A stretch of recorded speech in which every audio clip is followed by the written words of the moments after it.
रूस ने इजराइल को खुली चेतावनी दे दी है कि खामेनेई को खत्म करने की सोचना भी मत, नहीं तो अंजाम बहुत बुरा होगा।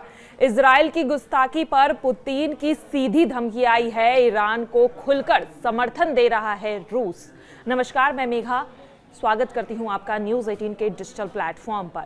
ईरान और इजराइल एक दूसरे पर मिसाइल बरसा रहे हैं। इसी बीच ईरान के समर्थन में रूस भी उतर आया है। दरअसल इजरायली पीएम ने कहा था कि उनका लक्ष्य ईरान में सत्ता परिवर्तन का नहीं है, लेकिन साथ ही ये भी कहा था कि हालात जैसे चल रहे हैं ऐसे में ये होना संभव है।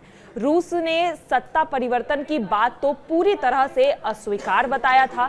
इजराइल के सार्वजनिक ब्रॉडकास्ट कान से बातचीत करते हुए नेतन्याहू ने कहा था कि इस्लामी गणराज्य में सत्ता परिवर्तन सबसे पहले ईरानी जनता का मामला है, इसका कोई भी विकल्प नहीं है, इसलिए मैंने इसे कभी भी हमारे लक्ष्य के रूप में पेश नहीं किया है।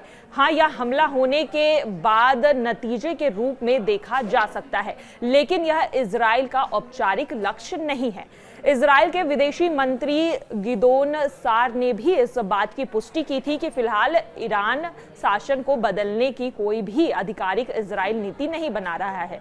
लेकिन जहां नेतन्याहू और सार बयान दे रहे हैं, वहीं इजरायली डिफेंस मिनिस्टर इसराइल कताज ने मोर्चा पूरी तरह से खोल दिया है।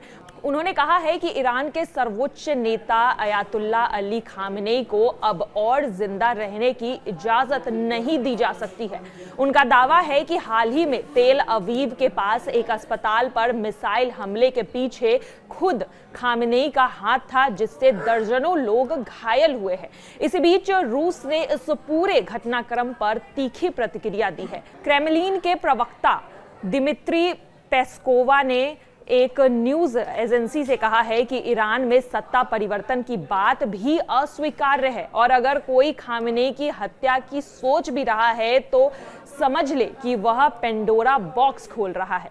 पेंडोरा बॉक्स एक कहावत है जो ग्रीक मिथक से आई है। इसका मतलब ये होता है कि ऐसी चीज या फैसला जो एक बार शुरू हो जाए तो उसे बाद में ढेर सारी मुश्किलें और समस्याएं बनने से कोई भी रोक नहीं सकता, और वो धीरे धीरे बाहर निकलकर आने लगती है।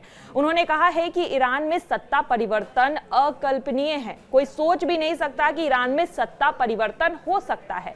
यह अनिवार्य होना भी चाहिए, यहाँ तक कि इसके बारे में बात करना भी सभी के लिए अस्वीकार होना चाहिए।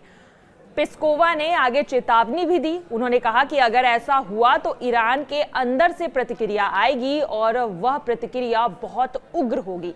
इससे ईरान में चरमपंथी भावनाएं पैदा होगी, और जो लोग खामेनेई की हत्या के बारे में बोल रहे हैं उन्हें यह बात ध्यान में रखनी चाहिए कि रूस और ईरान के बीच लंबे समय से सैन्य और कूटनीतिक रिश्ते बनते आ रहे हैं, जो यूक्रेन युद्ध के बाद और भी मजबूत हो गए हैं।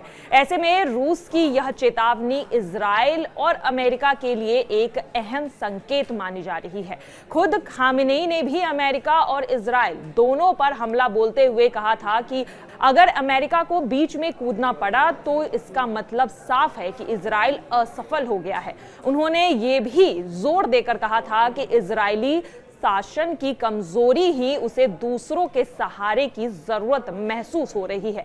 ईरान इस पूरे युद्ध में मजबूती के साथ खड़ा है, और अब रूस भी ईरान का साथ देते हुए नजर आ रहा है। और ऐसे में रूस की ये खुली चेतावनी एक महायुद्ध की ओर बढ़ने की चेतावनी दे रही है, जहां इजराइल का समर्थन अमेरिका कर रहा है। अमेरिका बार बार ये चेतावनी दे रहा है कि वो कुछ बड़ा कर सकता है। ईरान पर हमला 48 घंटे के अंदर हो सकता है, ऐसे कई इंटरनेशनल मीडिया रिपोर्ट्स का दावा है। अमेरिका ईरान पर हमला कर सकता है। वहीं खामेनेई की हत्या को लेकर भी कई सारे रिपोर्ट्स सामने आए हैं, और अब रूस खुलकर खामेनेई और ईरान के समर्थन में है, और साफ तौर पर उन्होंने चेता दिया है कि अमेरिका और इजराइल ऐसा करने की सोचे भी नहीं तो अंजाम बहुत बुरा होगा।